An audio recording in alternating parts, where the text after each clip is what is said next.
Тышкы иштер министрлиги Хатай шаарындагы зилзалада кыргызстандык каза болгонун билдирди. Кыргызстандык куткаруучулар Урандыдан 16 жаштагы жигитти куткарышты. Новосибирскте жарылган газдан 2 кыргызстандык жабыркады. Орусия Украинанын энергетикасына кайрадан чабуул жасады. Президент Жапаров Азаттыктын президентин кабыл алды. Кыргашалуу жер титирөө. Эмне үчүн Сирия Түркияга караганда азыраак жардам алып жатат? Орусияда Афганистан боюнча жыйын талиптердин катышуусуз өттү. Нокус окуясы боюнча соттолгон Полат Шамшетовдун өлүмү иликтенүүдө. Ушул жана башка Кыргызстандагы жана дүйнөдөгү маанилүү кабарлар топтомун мен Нурайда Жекшанова айтып берем. Саламатсызбы?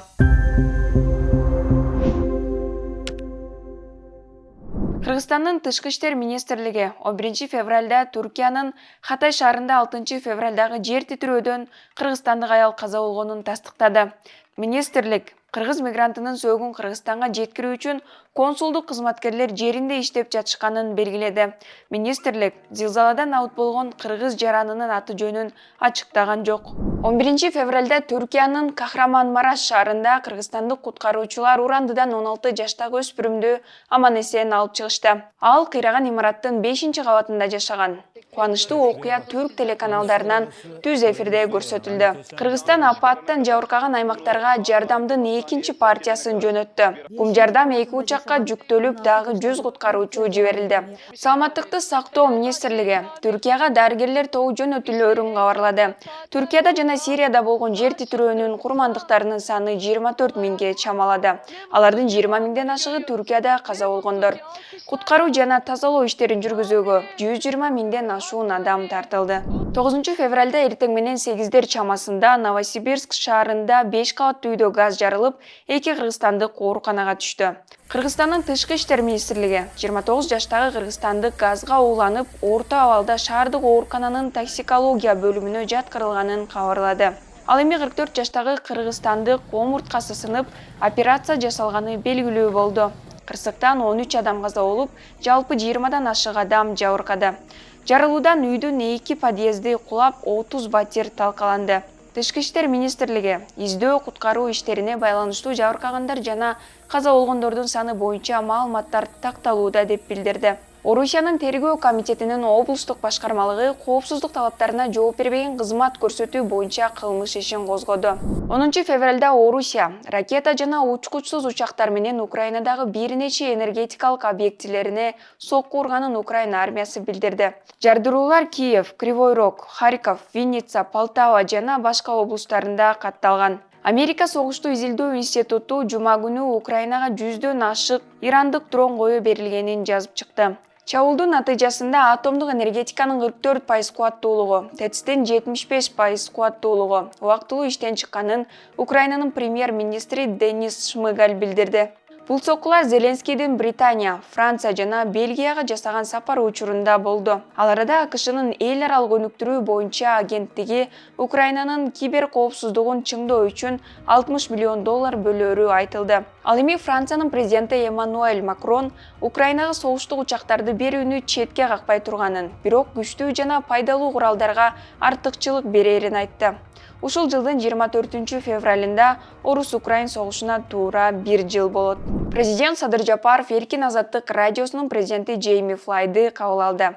Жолугушууда Жапаров Кыргызстанда көз карандысыз маалымат каражаттарынын иштеши үчүн бардык шарттар бар экенин билдирди.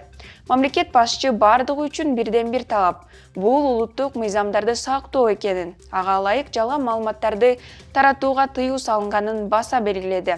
Ал эми Джейми Флай кыргыз бийлигин көз карандысыз маалымат каражаттарына каршы бардык чабуулдарды токтотууга жана региондо Кыргызстандын эң эркин медиа чөйрөсүн сактап калууга чакырды. Азаттык жазгандай, Флай президент менен Азаттыктын кыргыз элине так жана калыс маалымат таратуудагы ролу жөнүндө натыйжалуу сүйлөшүү үчүн жолуккан. 2022 жылдын октябрында Маданият министрлиги сентябрь айындагы чек ара жаңжалы боюнча так эмес маалымат үчүн Азаттыктын сайтын 2 айга жаап салган. Кийинчерээк кыргыз бийлиги материалды басылма алып салмайынча сайтка бөгөт коюу мөөнөтсүз экенин жарыялаган. Мындан сырткары Азаттыктын банк эсеби бөгөттөлгөн. 2023 жылдын 20 23 январында Маданият, Маалымат, спорт жана жаштар саясаты министрлиги Бишкектин Ленин райондук сотуна азаттыктын ишин токтотуу боюнча доо арыз менен кайрылган. Өз кезегинде азаттык министрликтин бул чечимине Бишкек райондук сотуна доо арыз менен кайрылган. Ал эми 9 февралда Бишкек райондук соту Кыргыз өкмөтүнүн азаттыктын ишмердигин токтотуу тууралуу арызын кароону 20 февралга жылдырды. Эл аралык жана Кыргызстандагы укук коргоо уюмдары эркин медиага каршы пропаганда жүрүп жатканын айтып, коңгуроо кагып жатышат. Бир күндө болгон 3 жер титирөөдөн кийин дүйнө элинин көңүлү негизинен Түркияга бурулду. Анткени менен коңшулаш Сирияда Түркиядан кем эмес жапа чекти. Абал андан да начар. Курмандыктардын саны өсүүдө. BBC маалымат кызматы жазгандай, көп жылдык жарандык согуштан кыйраган Сириянын түндүгүндө козголоңчулар көзөмөлдөгөн акыркы анклавда эле зилзаладан 1,5 миң адам каза болгон. Ал жакка алгачкы гуманитардык жардамды 9 февралда Бириккен Улуттар уюму жеткирди. Кабарларга караганда 6 жүк ташуучу унаа Идлибтеги Баб аль-Хава өткөрмө бекетинен өткөн. Жарандык согуш дээрлик 12 жылдан бери уланып жаткан бул өлкөдө бузулган жолдор, логистиканын айынан гум жардам 4 күндө араң жеткен. Батыш өлкөлөрү Дамаска 2011 жылы Сириядагы жарандык согуштун чыгышына байланыштуу санкцияларды киргизген. Ошондон бери алар жыл сайын жаңыланып турат.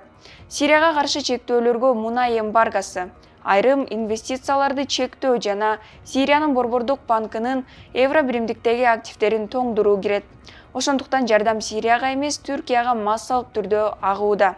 Буга саясат тоскоол болууда. Буга чейин Сириянын Кызыл Ай уюмунун башчысы Халед Хубубати жер титирөөнүн кесепеттерин жоюу үчүн Дамаска каршы бир тараптуу санкцияларды алып салууга чакырган. Анткени өлкө атайын техника менен камсыз кылууга муктаж. Ал арада Бириккен Улуттар уюмунун баш катчысы Антонио Гутерриш, анын гуманитардык иштер боюнча орун басары жана Бириккен Улуттар уюмунун чукул жардам боюнча координатору Мартин Гриффитс ушул апта соңунда жер титирөөдөн жабыркаган Түркиянын Газиантеп жана Сириянын Алеппо, Дамаск аймактарына учуп кетерин билдирди. Ал жабыркаган калктын гуманитардык муктаждыктарына баа берип, колдоо көрсөтүүгө артыкчылык берет. Акыркы маалыматтарга караганда, Сирияда кеминде 3500 адам каза болду. Жүздөгөн үй бүлөлөр кыйраган имараттардын урандыларынын астында калды. Москва форматындагы жыйынга Индия, Иран, Казакстан, Кыргызстан, Кытай, Тажикстан, Түркмөнстан жана Өзбекстандын коопсуздук кызматтарынын жетекчилери Ооганстанга байланыштуу түрдүү темаларда, анын ичинде коопсуздук жана гуманитардык кризисти талкуулоо үчүн Орусия тарабынан чакырылган. Талиптер жыйынга катышуу ниетин билдиргени менен Москвадагы саммитке катышкан эмес. Владимир Путиндин айтымында, америкалык аскерлер Ооганстандан чыгарылгандан кийин бул өлкөдө абал жакшырбай, эл аралык дүйнөнүн бир катар өлкөлөрүндө тыюу салынган Аль-Каида сыяктуу террористтик уюмдар активдешип, күчөп баратат. Жыйында Индия менен Ирандын өкүлдөрү Ооганстанда тезинен инклюзивдик өкмөт түзүү сунушун киргизишти. Алардын айтымында антпеси Ооганстанда чыр-чатактын жана зордук-зомбулуктун күчөшүнө алып келиши ыктымал. Талибан кыймылы Москва форматынын 5-жыйынына реакция кыла элек. Буга чейин Талибандын расмий өкүлү Заибулла Мужахид маалымат каражаттарына талиптер Ооганстанга байланыштуу бардык иш-чараларда өз өкүлдөрүнүн болушу маанилүү деп эсептей турганын билдирген эле. Өзбекстанда парламенттик комиссия Каракалпакстан ички иштер министрлигинин кылмыш иликтөө башкармалыгынын мурдагы бөлүм башчысы Полат Шамшатовдун Бухара абагындагы өлүмүн иликтейт.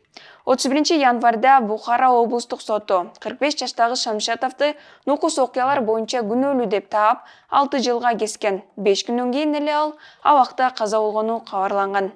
Соттук медициналык экспертизанын алдын ала маалыматы боюнча соттолуучу жүрөгү кармап каза болгон. Шамшатов Каракалпакстандын биринчи жана жалгыз президенти Даулетбай Шамшатовдун уулу. Сот залында Шамшатов башаламандыкка чакырбаганын белгилеп, көчөгө жөн гана эмне болуп жатканынан кабар алганы чыкканын айткан. Бул аптадагы маанилүү кабарлар топтому ушулар болду. Эмки апта аягына чейин кайрадан көрүшкөнчө.